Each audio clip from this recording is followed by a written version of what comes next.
Fala, meu amigo do canal FM, Manu Lessa aqui falando. Vamos à hidrostática, alguns detalhes sobre hidrostática que valem muito a pena ver. Para iniciar o sofrimento nosso de cada dia, eu trouxe uma questãozinha aqui, bem antiguinha, mas que vai me ajudar na explicação que eu preciso te dar, tá? Fala que um mergulhador persegue um peixe d'água a 5 metros abaixo da superfície de um lago. O peixe foge da posição A e se esconde em uma gruta na posição B, conforme mostra a figura a seguir. A pressão atmosférica na superfície da água é igual a P0 igual a 10 elevado a quinta newtons por metro quadrado, a dot G igual a 10. Faltou dizer que a densidade da água é igual a 10 elevado ao cubo quilogramas por metro cúbico, ok? Na verdade, eu estou usando só essa questão aqui para dar rumo à nossa aula. Qual a pressão sobre o mergulhador e qual a variação de pressão sobre o peixe nas posições A e B. Guarda esses valores para mim. A pressão atmosférica é P0 igual a 10 elevado à quinta. E a gravidade vale 10, tu já decorou. Densidade da água 10 ao cubo. Guarda esses valores aí. Então, o que acontece? Ele está pedindo a pressão sobre o mergulhador. Na letra A, ele pede a pressão sobre o mergulhador. Na primeira aula, nós vimos uma lenda que diz que a cada 10 metros de profundidade, a pressão aumenta em 1 atm. Deixa eu pensar aqui. Lá fora, ele já tem 1 atm. Só que a questão não diz que é 1 atm. Diz que é 10 elevado à quinta newtons por metro quadrado. Beleza, tranquilo. Então, se ele tem 1 atm e desce 5 metros, e não desceu 10, desceu 5, ele não vai ganhar 1, ele vai ganhar quanto? Meio atm. Então, descendo 5 metros, ele ganha apenas meio atm. Se ele tem 1 e ganha meio, ele vai para 1,5, que é a resposta, 1,5 atm. Ai, mano, foi rápido. Eu vou fazer isso aqui detalhadamente, vou fazer isso aqui através da fórmula. Qual a fórmula? A fórmula que diz que a pressão total é a soma da pressão atmosférica com dGH. Na descrição do vídeo aí tem um link da aula anterior, onde eu mostro essa fórmula aqui de maneira mais detalhada. Pressão total é igual pressão atmosférica. Quem é a pressão atmosférica do tio? 10 elevado à quinta. D é D de quê? De densidade. A densidade da água, 10 ao cubo. G de gravidade, 10. E a altura, 5. Fazendo essa continha, eu vou descobrir que a pressão total é igual a 10 elevado à quinta mais 5 vezes 10 a quanto? 10 ao cubo vezes 10 dá 10 elevado à quarta.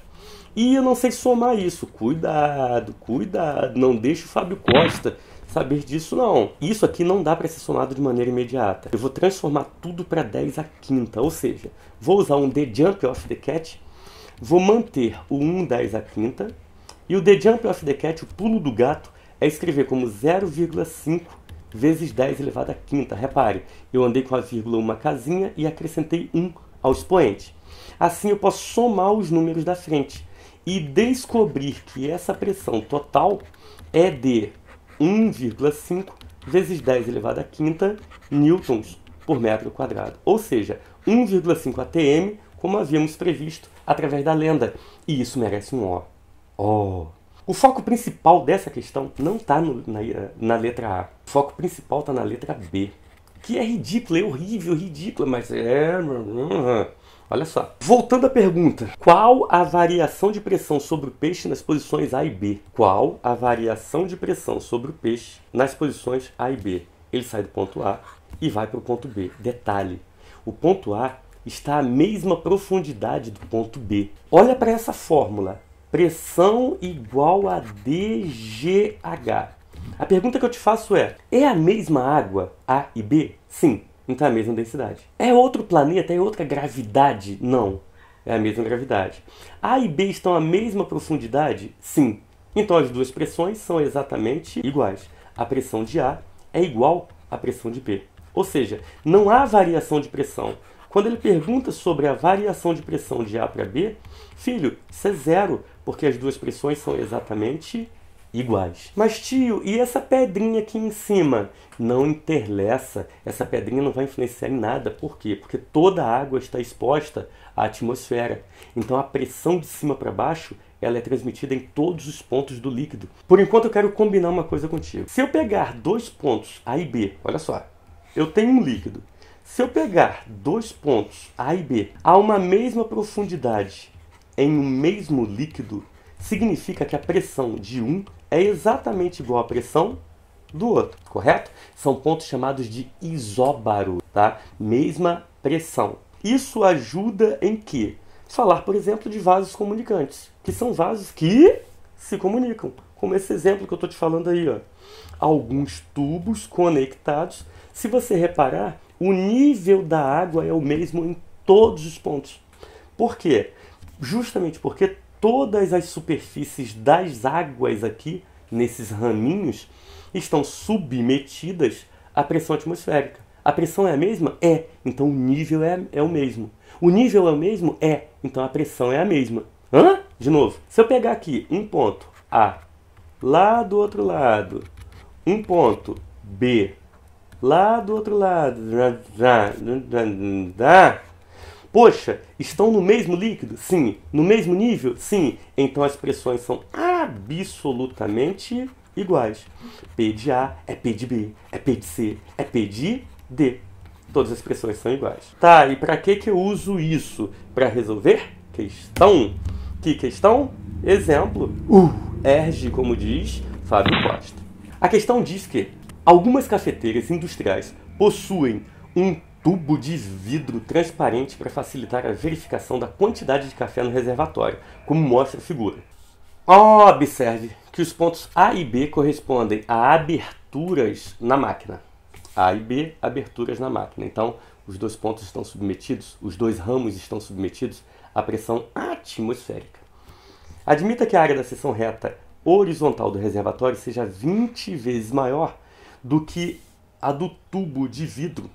Quando a altura alcançada pelo café no tubo é x, a altura do café no interior do reservatório corresponde a x. Ué, direto assim? Claro. Olha os vasos comunicantes. Olha lá. Eu tenho em todos os ramos a mesma altura. Por quê? Porque todos eles estão se comunicando entre si e abertos à atmosfera.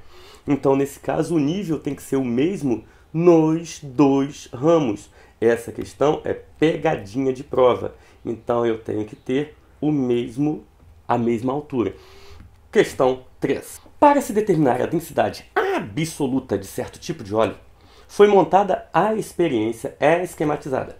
Sabendo que a densidade da água é 10 ao cubo, determine a densidade do óleo. Então, agora é a vera, agora é a aplicação disso. Disso o quê? Vasos comunicantes. Presta atenção. Pega um tubo em U, definição de tubo em U. É um tubo na forma de U. Joga água. Se você jogar apenas água, o nível da água tem que ser o mesmo dos dois lados.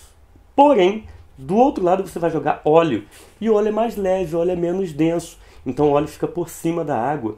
E a coluna dele, por ser mais leve, tem que ser um pouco maior que a da água. Aí ele pergunta, qual é então a densidade absoluta do óleo? Tem que ser menor do que 10 ao cubo, porque ele está boiando lá, olha a altura da coluna. Qual é o the jump of the cat para esse tipo de questão? O que foi combinado é que se eu pegar pontos no mesmo líquido e a uma mesma altura, as pressões são exatamente iguais. Então, o the jump of the cat é pegar na fronteira do líquido um ponto que eu vou chamar de ponto A. Fronteira do líquido, para que eu só conte daqui para cima. E do outro lado, no mesmo nível, eu vou chegar e vou chamar esse ponto de B. O ponto A está na fronteira, então ele está ali na água, no óleo, na água, no óleo. Eu posso considerar que A e B estão no mesmo líquido, ao mesmo nível. Portanto, a pressão de A tem que ser igual à pressão de B. Se eu usar pressão igual à pressão atmosférica, porque os dois estão submetidos à atmosfera, mais dGH, filho, a pressão de A vai ser pressão atmosférica mais densidade do óleo, gravidade que é comum aos dois, profundidade do óleo. Isso é igual a, do outro lado, pressão em B, pressão atmosférica mais densidade da água Gravidade vezes a altura da água. A pressão atmosférica vai rodar, porque ela aparece dos dois lados. Então eu vou ficar com densidade do óleo, gravidade, altura do óleo, é igual a densidade da água, gravidade... Ih, olha lá! Dá para cortar a gravidade. Tu chega no aspas, ou na aspas, formulinha de tubo em U. Ou seja, o produto densidade, altura dos dois lados é o mesmo. E eu mato a questão a partir daqui. Como assim, tio? Vem pra cá. Você sabe a densidade do óleo, bebê? Não. Você sabe a altura? Sabe. 24. Do outro lado, sabe a densidade da água, nem? Dada 10 elevado ao cubo. E a altura da coluna de água? 18. Eu vou passar 24 para o outro lado dividindo. 18 vezes 10 elevado ao cubo sobre 24. Meu inglês está melhorando. A densidade do óleo vai ser... Vou dividir tudo por 6. Pode ser? Pode 6? Então vai dar 3, 10 elevado ao cubo sobre 4. Quase que não saiu. 4. Isso aqui vai dar 3 quartos em 3 quartos. 3 quartos é 0,75 vezes 10 elevado ao cubo. Quilogramas por metro cúbico. Essa é a densidade. Eu me incomodo por não escrever isso em notação científica, mas bateu a preguiça. Vou para a próxima. 4. Um tubo em U, longo e aberto nas extremidades. Contém mercúrio de densidade 13,6. Em um dos ramos coloca-se água de densidade 1, até ocupar uma altura de 32. No outro ramo coloca-se óleo de densidade 0,8, que ocupa a altura 6. O desnível entre as superfícies livres nos dois ramos em centímetros é? Diz com juro. O que ele quer? Desnível entre as superfícies livres nos dois ramos. Olha uma superfície livre aqui, olha uma superfície livre ali. Ele quer saber do desnível, ele quer saber disso aqui. Como é que eu resolvo essa questão, pelo amor de God? O combinado foi: o produto densidade e altura dos dois lados tem que ser o mesmo. Como assim? O produto do lado de cá tem que ser igual ao produto lá de lá. Lembrando que o que eu quero calcular é essa diferença aqui, ó. X. Qual é mesmo the jump of the cat? Pega a fronteira, a mais baixa, pega dos dois lados 2 pontos. Como é o mesmo líquido, mesma altura, as pressões são iguais. Repete, claro. Fronteira inferior, ponto, que eu vou chamar de A. Do outro lado, eu vou pegar um outro pontinho, que eu vou chamar de B. Como os dois estão no mesmo nível, no mesmo líquido, a pressão de A é igual à pressão de B. Cuidado agora. Os produtos são iguais, but, olha só, acima do ponto A eu só tenho água. Então, do lado da água é densidade da água vezes a altura da água. Só que do lado B eu tenho um cadinho de mercúrio e um cadinho de óleo. Olha só. Como é que eu vou lidar com isso então? Do outro lado vai ficar densidade do mercúrio vezes a altura do mercúrio mais a densidade do óleo vezes a altura do óleo.